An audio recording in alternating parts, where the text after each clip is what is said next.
the one, the only Zack Hammond.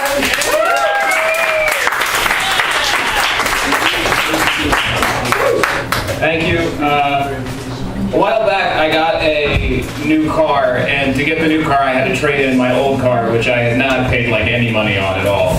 And when I'm trading it in, I have to borrow all that negative equity, blah, blah, blah. So when I'm getting everything checked out, the person's looking at me and they go, do you want to get gap coverage? And I go, what the fuck is, how much more is that going to add to the cost that I'm not going to pay on this car? Well, here's the thing, you have a lot of negative equity, and if you total your new car, the gap coverage will clear out your balance altogether. I go, are you telling me that I should get gap coverage and then just immediately total my car and start back at zero? She goes, no, I would never tell anybody that. That's illegal. But if you get gap coverage...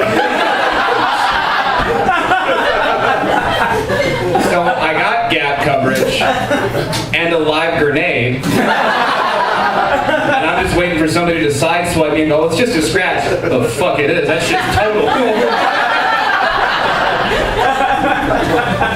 Project Mayhem Motor World style.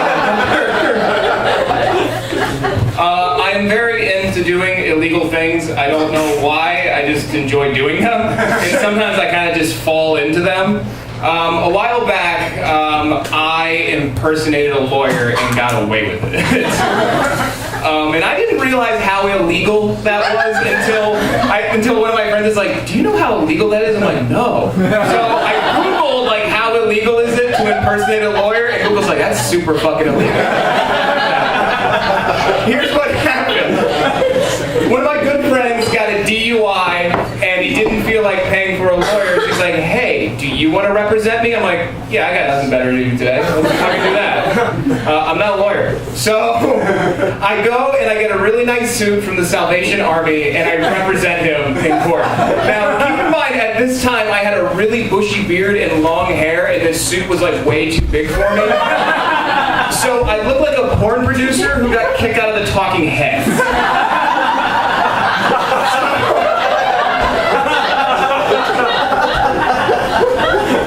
So I walk up to the arresting officer and I go, hi, my name is Zack Hammond, real name. I go, I'll be representing him today. If you're willing to drop the summary charges, he will plead guilty to DUI and apologize for his belligerence on set night. And the cop goes, we can definitely work something out.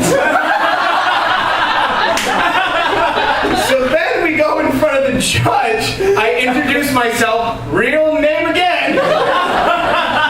I go, I'm Zack Hammond, I'm representing him. She goes, oh, I don't recognize your name. Are you new? I go, kinda.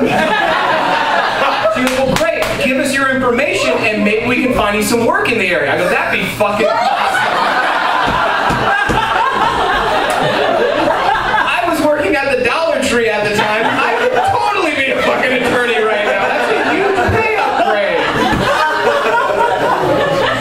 So the cop explains everything to her. She signs the paperwork. I sign the paperwork. My friend signs the paperwork. The cop signs the paperwork. And we leave. I get 2 feet out the door and she goes, Mr. Hammond, come back here for a minute. And that's when my asshole got real tight. She goes, we can't seem to find any of your information in any of our databases. I go, well, that's odd. Maybe you should check it again. She goes, well, how about you just give us your attorney's identification card and we can get this thing clear. I go, I don't have it on me today.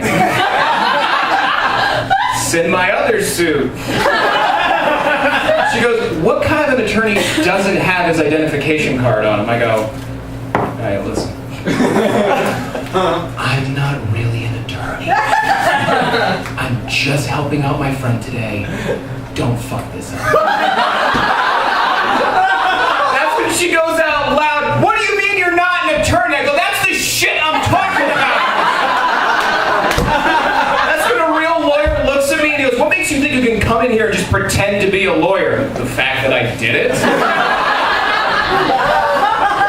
She goes, I'm not dealing with this right now. The two of you get to the back of the room, I will deal with you at the end of the day. Now I'm pissed, not because I'm in trouble with the law, but I do have work later. It's one thing to call my boss and go, hey, I'm sick today. It's another to go, and depending on what the bail is set at, I might be sick tomorrow. She makes us wait until the entire court is clear because it's conspiracy at this point. She already signed off on all the paperwork and everybody saw her do it. So she brings the two of us in and she goes, I never want to see the two of you in a courtroom together ever again. Do you understand me? Absolutely. I don't tell anybody this happened. You know.